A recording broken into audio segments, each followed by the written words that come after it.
Hello. Thank you for joining us today. And there are questions I'd like to ask you today.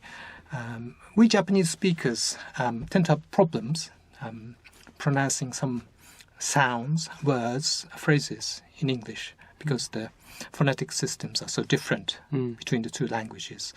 And I'm wondering whether small children in English-speaking countries have similar kind of problems, and if they do, how they overcome that sort of problems. Well, thank you for inviting us. So I think, speech psychologists will tell you that children in English-speaking countries go through a kind of hierarchy of sounds, where the first ones that they learn are the ones kind of vocalized at the front of the mouth, like b, p, m. And they learn these quite easily because they can look at the parents when they're speaking and learn how to make the sounds themselves. And this is why the words for kind of mother, father, mama, papa, are quite similar. They all start across different languages with this M, P, B sound. Right. And then between the ages of about kind of 2 and 8, then you go through a hierarchy of sounds. And the ones that are more complex, produced in the back of the throat or through complex positioning of the tongue and the teeth, tend to be learned later. And so some of the sounds that aren't picked up by the time you get to 7 or 8, these become the kind of common speech impediments that we have in English, such as the lisp, which is where you have the th sound that appears a lot, or what we call rhoticism, which is where the W sound is not pronounced, the R becomes a W, like wabbit.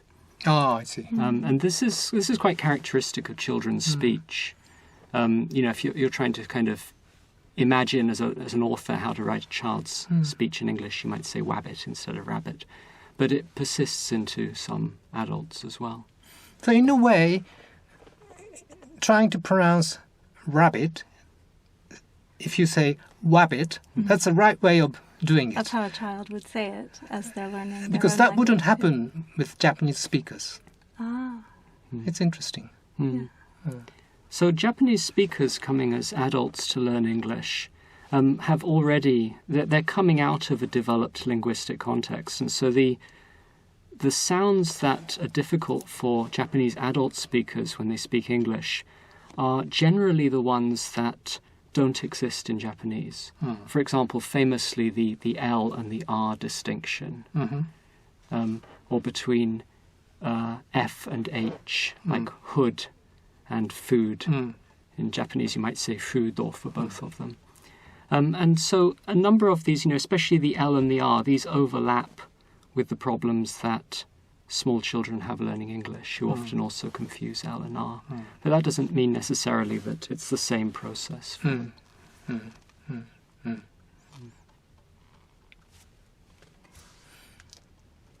You have a daughter, and your daughter is exposed to Japanese too. Did you see any interesting mix-up or did you come across any interesting phenomena regarding languages and sounds and those kind of things? I would say more than sounds, pronunciation differences, it's more code switching. She seems to substitute whatever word is most natural given the situation for either an English word or a Japanese word. So particularly with playing with friends or playing on her own, she might use Japanese a bit more because most of the situations in her life where she would encounter that Japanese as a language would involve playing and school and, those kinds of things. Whereas other situations, where she's with us and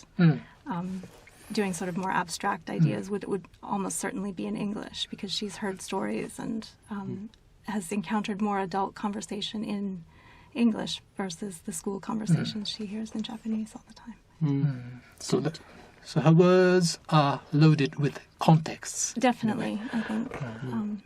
I think there's not any kind of mispronunciation from Japanese into English Once in a while, she'll substitute katakana pronunciation, but that's again because she's heard her friends say it that way, and she thinks it's funny to say it to me because she knows that I will say, speak English with proper pronunciation. Just to take one interesting example of linguistic confusion, when she was very young and she wanted a hug, she would say duckle to us. And I realise now that the most likely explanation was she was trying to say dako, which she'd heard from her hoikuen and was trying to express that. But when we heard it, we thought that she was mispronouncing the word cuddle, because it's quite common for children to reverse syllables when they're speaking. So, for example, cuddle would often become dako. And so we thought that was what was happening. But in fact, it was more likely that it was dako. It's the Japanese or perhaps both, right? Because children, I think, learn languages in quite mysterious ways, and especially in the early years, bilingual children don't make a clear distinction between languages. I would also add that in English, she still doesn't have, for example, time expressions correct. I mean, she says things like after the day tomorrow instead of day after tomorrow. And so even though she's heard us say, many, many, many times the correct way, she still has it in her mind in a kind of reversed way. So the syntax is actually not correct, even though it's her so-called native language. I think possibly similar mistakes happen in Japanese too. So I'm sure linguists will be fascinated to hear. She definitely has sort of 8-year-old language ability, but it's definitely not it's not as if her English is adult ability and her Japanese is just at school. So, how about American and British English? Is she mixing it up? It's a mix, definitely. I think we're quite a mixed-up family anyway.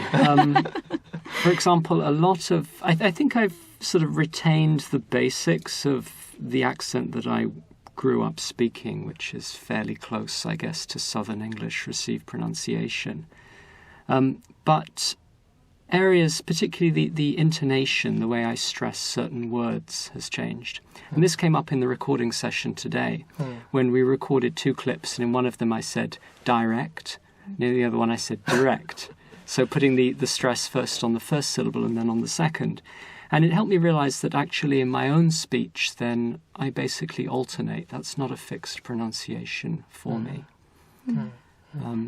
She'll also use words that might be more commonly spoken in British English versus American English. For example, she'll say lift, call the lift, which is a very British expression. I will say that too because that's what the 2 people I live with say. It's so infectious. It's infectious. I just sort of want to fit in, so I'll say that too. But after we go home to my family in America, then she'll pick up many, many more American expressions. So it is, again, so situational. To a certain extent, it also, varies depending on the parent that she's speaking That's to. true, yeah. Like when she's speaking to daddy, she'll say zebra and tomato. Yeah. And when she speaks to mummy, it'll be zebra and tomato. So she's good at switching. She does seem to be getting more aware that there are differences. Before, I don't think it was quite clear. Even up to quite a late age, maybe 6.5 or so, she didn't really... I think language was just sort of language, and even Japanese, like she... Or maybe she's more sensitive to it's possible, the situation and maybe to whom you are speaking to than others. I have to say, though, that some of her friends are very, very good being children. They're very good at picking up my pronunciation if I'm speaking to her. So, for example, I'll say her name, and... in Japanese, it's completely different, so you would never know. And the other children have started calling her by her name with the English pronunciation just because they've heard me saying, stop, don't, so many times. So I think that perhaps if you hear something enough by a native speaker, then you can learn to imitate that. It's easier for children, but I think that adults still can do it too. I remember learning Japanese. It was so difficult for me to be surprised. Bikkuri shimashita. I just never could get the kuri.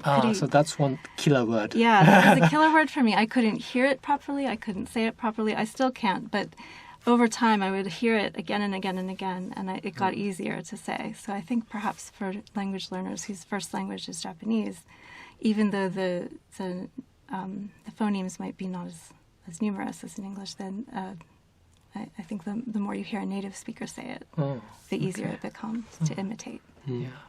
Children, it's more natural that they hear it once or twice and they can sort of imitate it as they acquire language as they grow up. But for adults, if you hear it. Okay. One lesson here, I think, is that children are amazing with language and have a very naturally fluid ability to exist in multiple languages simultaneously. I read once that the majority of the world grows up bilingual. And often when we grow up, we put quite rigid boundaries around languages. Like Japanese people often say, is this British English or is it American English? My answer is always, I don't know, and does it matter? But children are very happy with linguistic overlap and code switching in different situations. And they're good at playing with sounds. They really are, yes. Yeah. Yes. Okay. Thank you very much. Thank you.